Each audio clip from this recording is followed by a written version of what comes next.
नहीं बनाना चाहिए, पर लोग वो low lying flood plain area में बना देते हैं और जब नदी में बहुत पानी भर जाएगा तो उनके घरों में पानी घुस जाता है, तो उस समय बाढ़ वाला सिचुएशन हो जाता है।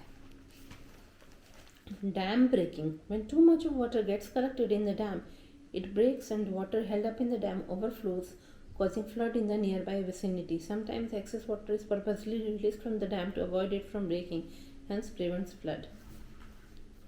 Sea water can be carried by strong winds and hurricanes onto dry coastal land and cause flooding. Sometimes this is made worse if the winds carry rains along with the cyclone. Another kind of flooding that takes place is referred to as flash flood, which is equally devastating. Flash floods take place by complete surprise as they happen unexpectedly and caused by cloud burst. When a cloud bursts in a hilly region or in a dry riverbed, there is immediate flooding due to the creation of small streams formed. Another cause for a flash flood may be the caving in of a dam. This leads to the sudden release of water, resulting in mass scale destruction. Almost 40% of the land area in India is flood prone, and what is worrisome is that the frequency and the intensity of floods in the country is increasing every year. Trees help in the process of water cycle through transpiration. If deforestation continues with the same pace, there will be insufficient rainfall, so we should plant more and more trees. अब है dam breaking, जब dam टूट जाता है, ठीक है। जब बहुत ज़्यादा पानी, डैम आप लोग जानते हैं ना, नदी के पानी को एक जगह उसके साइड में पूरा बाउंड्री बना के उसे इकट्ठा कर लिया जाता है, ठीक है, और जो है इकट्ठा करके उसे थोड़े थोड़े कम मतलब कि कम कम अमाउंट में उसे बाहर नीचे छोड़ा भी जाता है ढलाव के ऊपर, ताकि आसपास के खेतों में इरिगेशन के लिए, सिंचाई के लिए वो पानी जा सके, ठीक है। उनका जो ये सब बैरियर्स बना रहता है, बैरियर के साइड में स्लोपर्स होता है जहाँ पे वो स्लोप करके वो पानी को छोड़ दिया जाता है, फिर नीचे वो जाने के बाद नदी जैसा बह बह के आसपास के लोग उससे यूज़ करते हैं इरिगेशन के लिए जहाँ खेत वेत होते हैं। तो क्या होता है कि जब मान लीजिए बहुत बारिश हुई और डैम का जो वो तालाब है जिसे उन्होंने एनक्लोज करके रखा हुआ है उसमें बहुत ज़्यादा पानी भर गया, ठीक है। जब बहुत ज़्यादा पानी भर गया तो ये चांस होता है कि डैम के साइड की दीवारें टूट जाएंगी, जो दीवारें बनाई गई हैं वो सब टूट जाएंगी बहुत ज़्यादा पानी भरने से, ठीक है। तो इसके कारण क्या होता है कि डैम के जो वो बैरियर्स हैं उन्हें वो खोल देते हैं ताकि सारा पानी नीचे बाहर बह जाए और डैम टूटे नहीं, ठीक है। तो इसके कारण जो है जानबूझ के जब पानी को बाहर बहा दिया जाता है तो उसके कारण जो है वो कोशिश करते हैं कि उसके कारण फ्लड नहीं आए, फ्लड को रोकने के लिए ही वो कोशिश की जाती है, पर कई बार नदियों में पानी ज़्यादा भर जाता है उसके कारण, ठीक है। अब जब कई बार जो है पानी बहुत भर गया डैम में तो डैम के साइड का बाउंड्रीज टूट जाता है और पानी जो जमा करके डैम में रखा हुआ था वो पूरा ओवरफ्लो होकर बाहर निकलने लगता है, जिसके कारण डैम के आसपास का जो भी एरिया है, जो छोटे छोटे गांव जो है डैम के आसपास के, उन सब में बाढ़ आ जाती है, ठीक है। इसीलिए जानबूझ के डैम का पानी को थोड़ा थोड़ा छोड़ा जाता है ताकि डैम टूटे नहीं और बाढ़ नहीं आए जब बहुत बारिश हो रही होती है। इसी तरह समुद्र का पानी जो है वह कोस्टल एरियाज़ की तरफ आने लगता है कब, जब बहुत तेज़ हवाएं चल रही हैं या बहुत बड़े बड़े तूफान आ रहे हैं, ठीक है। तो जो सूखा कोस्टल लैंड है, समुद्र के साइड का किनारे का जो सूखा जगह सब है जहाँ लोग रहते हैं, वहाँ पे तेज़ हवाओं के साथ लहरें आने शुरू हो जाती। तो कई बार होता है जो है समुद्र का पानी जो है वह तेज़ हवाएं जब चल रही हों या तूफ़ान आ रहा हो, तूफ़ान के साथ समुद्र का पानी अपने किनारों पे आ जाता है, कोस्टल एरियाज़ में आ जाता है, जो कि ऐसे सूखे रहते हैं। और जब बहुत तेज़ हवाओं के साथ वह पानी आ जाता है उसके कारण जो है समुद्र के किनारों पे भी बाढ़ आ जाती है, ठीक है। और अगर उस वक्त जो है साइक्लोन आ रहा हो, बहुत बड़े तूफ़ान आ रहा हो और तेज़ हवाएँ आ रही हों, हवाओं के साथ जो है बारिश भी आ रही हो अगर उस समय, और समुद्र का पानी भी आ रहा है और बारिश भी हो रही है, तब उस समय जो है आसपास के एरियाज़ में बाढ़ आ जाती है, ठीक है। और एक तरह की बाढ़ कब होती है, जिसे हम लोग कहते हैं फ्लैश फ्लड कहते हैं, ठीक है। एक और तरह की बाढ़ होती है जिसे फ्लैश फ्लड कहते हैं, वो भी बहुत ही इन्हीं सब के बराबर नुकसान पहुंचाने वाली है। वो अचानक से होता है, लोग जान नहीं पाते हैं और वो लोगों को पूरा सरप्राइज़ के जैसा मिलता है। फ्लैश फ्लड होता है अचानक से, और कब, जब बादल फटते हैं, क्लाउड बर्स्ट होता है, ठीक है। अचानक से बादल फटने का मतलब क्या है कि अचानक से बहुत ज़्यादा अमाउंट में पानी बारिश के रूप में गिर पड़ता है नीचे। खासकर ये कहाँ होता है, पहाड़ी एरियाज़ में होता है, हिली रीजन्स में हो जाता है, या कई बार होता है कि जो है एक सूखा सा नदी का एरिया है जो कि पूरा सूखा हुआ है, अचानक से बादल फट के इतना पानी गिरा, उस नदी में इतना पानी भर जाता है कि तुरंत में बाढ़ आ जाएगी। आसपास के एरियाज़ में तुरंत में बाढ़ आ जाएगी। क्यों? क्योंकि नदी में इतना पानी भर गया कि नदी के साइड से छोटे छोटे झरने जैसे निकलने लगे। पहाड़ के ऊपर की नदी में इतना पानी भर गया कि उसके साइड से छोटे छोटे झरने बन के निकलने लगे बहुत सारे, और उसके कारण नीचे के एरियाज़ में बाढ़ आ जाती है। ठीक है। और एक कारण क्या है एक फ्लैश फ्लड का, ये भी हो सकता है कि जब डैम का पानी हम लोग कई बार रिलीज़ कर दिया जाता है डैम का पानी, ताकि डैम टूटे नहीं, तो उसमें भी बहुत तेज़ी से पानी नदियों में बहुत ज़्यादा भर जाता है, और जिसके कारण इतना ज़्यादा अमाउंट ऑफ वाटर आ जाता है नदी में कि उसके कारण फ्लैश फ्लड हो जाता है। ठीक है। जिसके कारण मास स्केल डिस्ट्रक्शन होता है, मतलब बहुत ज़्यादा एक बार में बहुत गांव के लोगों को, बहुत सारे गाँव को एक साथ नुकसान पहुंचता है, बहुत सारे एरियाज़ को एक साथ नुकसान पहुंचता है।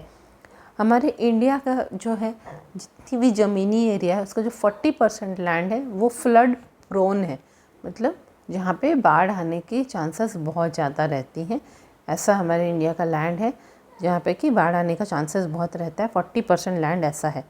और एक क्या चिंता की बात है कि पहले बाढ़ बहुत दिनों पे आते थे, अब है कि धीरे धीरे बाढ़ की फ्रीक्वेंसी बढ़ती जा रही, बहुत जल्दी बाढ़ आना शुरू हो गई है, और जो है और इंटेंसिटी भी उसकी बढ़ रही है। बाढ़ दिन पे दिन और भयानक और भयंकर होते जा रहे हैं, जिसके कारण जो है हर साल यह अमाउंट बढ़ता ही जा रहा है।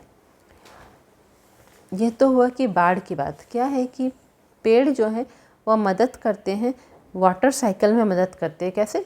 पेड़ के पत्तों से जब ट्रांसपिरेशन होता है, वाटर इवापोरेट होकर वाटर वेपर में चेंज होता है, तो वो वाटर साइकिल में मदद करते हैं। अगर बहुत सारे हम लोग पेड़ काट देंगे तो वाटर इवापोरेट ही कम होगा, और इसके कारण रेनफॉल भी इनसफिशिएंट होगा, है ना, ठीक अमाउंट में बारिश नहीं होगी। इसलिए हम लोग को ज़्यादा से ज़्यादा पेड़ लगाने चाहिए, वो उपजाऊ मिट्टी को भी पकड़ के रखेगा और बारिश भी ठीक होगी। Effects of floods. Floods not only damage property and endanger the lives of humans and animals, but have other effects as well. Rapid runoff causes soil erosion as well as sediment deposition problems downstream. Spawning grounds for fish and other wildlife habitats are often destroyed. High velocity currents increase flood damage. Prolonged high floods delay traffic and interfere with drainage and economic use of lands. Bridge abutments, bank lines and other structures are damaged. Navigation and hydroelectric power are often impaired. Financial losses due to floods commonly amount to crores of rupees every year. Sometimes waterborne diseases affect thousands of people at the same time. A disease affecting thousands of people at the same time is called an epidemic. Saudi Arabia is a desert country where fresh water is very scarce commodity. To get water for drinking purposes, seawater is desalinated in huge desalination plants and supplied to the ever-growing population. No wonder here petrol is cheaper than water. अब है कि flood के effects क्या होते हैं। ठीक है, flood के इफ़ेक्ट्स क्या होते हैं। तो जो है फ्लड्स तो प्रॉपर्टी को डैमेज करता ही है, लोगों के घरों को, फसलों को, सबको नुकसान पहुंचाता ही है। साथ ही साथ मनुष्य और जानवरों के जीवन के लिए भी वह खतरनाक होता है, और उसके अदर इफ़ेक्ट्स भी होते हैं। जब बहुत तेज़ी से पानी बहती रहती है बाढ़ के समय, तो उसके कारण क्या होता है, सॉइल इरोजन हो जाता है, सॉइल की उपजाऊ मिट्टी बह जाती है बारिश के साथ। साथ ही साथ क्या होता है, सेडिमेंट डिपोजिशन होता है। जब नदियाँ तेज़ी से पहाड़ों से बह के आती है तो अपने साथ जो है वो बहुत ही कंकड़ पत्थर और जो मिनरल्स और सेडिमेंट्स है वो सब तेज़ी से लेके बहुत ज़्यादा अमाउंट में लेके चली आती है, और फिर जो है वो आके नीचे जो है जब प्लेन एरिया में आती है तो वहाँ वह पूरा भर जाती हैं, भर जाता है वो सेडिमेंट प्लेन एरिया में आने के बाद, और जिसके कारण जो है नदी की गहराई भी कम हो जाती है। ठीक है, जब नदी डाउनस्ट्रीम आती है, जब नदी नीचे की तरफ आती है, तो जिसके कारण जो है आसपास के एरिया में भी वो सेडिमेंट डिपॉजिट हो जाता है, नदी के किनारों पे भी बहुत भर जाता है वो सेडिमेंट, और नदी के मतलब रिवर बेड में भी बहुत भर जाता है, जिसके कारण जो रिवर बेड में जो बहुत ज़्यादा सेडिमेंट भर जाता है, वो कंकड़ पत्थर मिनरल्स वगैरह सब भर जाते हैं, तो जो मछलियों के अंडे देने की जगह होती है वह भी पूरा फिलअप हो जाती है, मछलियाँ अंडा नहीं दे पाती हैं। और आसपास किनारों पे जितने भी वाइल्ड लाइफ हैबिटेट्स है, जो जंगली जानवर उन प्लेन एरिया में आसपास में जंगलों में रहते हैं, उनके भी घर रहने की जगह बर्बाद हो जाती है। हाई वेलोसिटी करंट, जो बहुत स्पीड में हाई स्पीड में आने वाली जो ये होते हैं बाढ़ होते हैं, उसमें जो हाई स्पीड में पानी आती है, पानी वाटर करंट जो आता रहता है हाई स्पीड में आता है, तो जो है वो बाढ़ के नुकसान को और भी बढ़ा देता है। लगातार जो है बहुत दिनों तक अगर बाढ़ होता रहेगा तो ट्रैफिक में भी डिले होने लगता है, गाड़ियों को भी इधर उधर आने जाने में दिक्कत होने लगती है, और जो ड्रेनेज सिस्टम होता है शहरों का कि गाँव का, वो भी पूरा टूट फूट जाता है, उसमें भी नुकसान होता है। और जो है जिस लैंड को हम अच्छे से यूज़ कर सकते थे, चाहे वो उपजाऊ लैंड है खेती के लिए या कुछ और काम करने के लिए, जिस लैंड को हम यूज़ कर सकते थे फ्लैट्स बनाने के लिए कि इंडस्ट्रीज बनाने के लिए, वो भी प्रॉब्लम में आ जाता है, क्योंकि वहाँ पे पानी भर जाता है और वो उस कंडीशन में नहीं बचता है कि वहाँ पे हम उसका कुछ इकोनॉमिक यूज़ कर सके। ठीक है, इसी तरह जो पुल के जो अपार्टमेंट्स होते हैं, मतलब ब्रिज अपार्टमेंट्स, मतलब पुल के जो साइड के होते हैं, रेलिंग्स वगैरह जो होते हैं, और नदी के किनारों के जो साइड्स होते हैं, या फिर और कुछ स्ट्रक्चर जो है नदी के किनारों में भी कई बार ये ग्रिल टाइप का लगाया जाता है ना, तो वो भी, और कई बार और भी कुछ स्ट्रक्चर जो बनाए रहते हैं नदी वदी के ऊपर, लोहे वगैरह के बनाए रहते हैं अलग अलग स्ट्रक्चर, वो सब डैमेज हो जाते हैं। ठीक है, जब ये सब टूट जाता है, पोर्ट जो है वो छोटे छोटे कुछ बनाए होंगे तो वो सब टूट जाता है। साथ ही साथ जो है नेविगेशन जो है नदी में, कई बार जो बोट शिप लेके जा रहे हैं उसको भी ले जाना मुश्किल हो जाता है जब बाढ़ आती है। और जो हाइड्रो इलेक्ट्रिक पावर है, गिरते हुए पानी से जो है हम लोग जो बिजली तैयार करते हैं, ये सारी फैसिलिटी डैमेज हो जाती है। ठीक है, फाइनेंशियल लॉसेस तो होता है, पैसे का बहुत ही नुकसान होता है। क्यों? क्योंकि लोगों के खेत नष्ट हो जाते हैं, खेत की फसलें बर्बाद हो जाती हैं, गाय बैल मर जाते हैं, उनके अर्निंग सोर्स उनका ख़त्म हो जाता है, तो फाइनेंशियल लॉस होता है। और इतनी जो फसल नष्ट हो जाती है और ब्रिजेस वगैरह टूट जाती हैं, पुल गिर जाते हैं और इलेक्ट्रिक पोल्स गिर जाते हैं, तो करोड़्स ऑफ रुपीज़ का नुकसान हर साल होता है। और कई बार जो है पानी से जन्म लेने वाली बीमारियां भी होती हैं जो कि लोगों को बहुत नुकसान पहुंचाती है, जैसे कोलेरा, डिसेंट्री होते हैं। और कई बार होता है कि जब एक पूरा गांव में बाढ़ फैला हुआ है, उस समय यही कोलेरा डिसेंट्री फैल के सारे लोगों को एक साथ हो जाता है, एक इन्फेक्शियस डिजीज़ जैसा, तो उस समय वह एपिडेमिक कहलाता है। सऊदी अरेबिया एक ऐसा रेगिस्तान वाला देश है जहाँ की फ़्रेश वाटर बहुत कम है, क्योंकि वो रेगिस्तान वाला देश है, सूखा जहाँ रहता है और बारिश ज़्यादा नहीं होती है, तो फ्रेश वाटर वहाँ बहुत ही मुश्किल से मिलता है। ठीक है, तो पीने का पानी वो लोग लाएंगे कहाँ? उसके लिए वो लोग जो समुद्र का पानी है उसी को डीसैलिनेशन करते हैं, उसमें से नमक को हटाने की कोशिश करते हैं। उसके लिए उन लोगों ने बहुत बड़े बड़े फैक्ट्रीज वहाँ लगाए रखे हैं।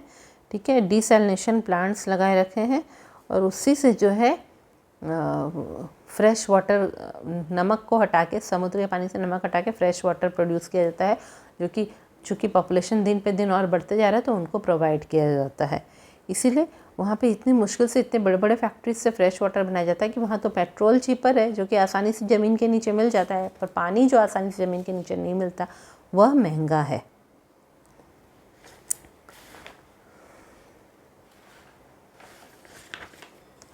आज के लिए इतना ही। आज हम लोगों ने पार्ट 2 चैप्टर का कंप्लीट किया है, और एक नेक्स्ट वीडियो में हम इसका पार्ट 3 करेंगे, तो ये चैप्टर पूरा कंप्लीट हो जाएगा।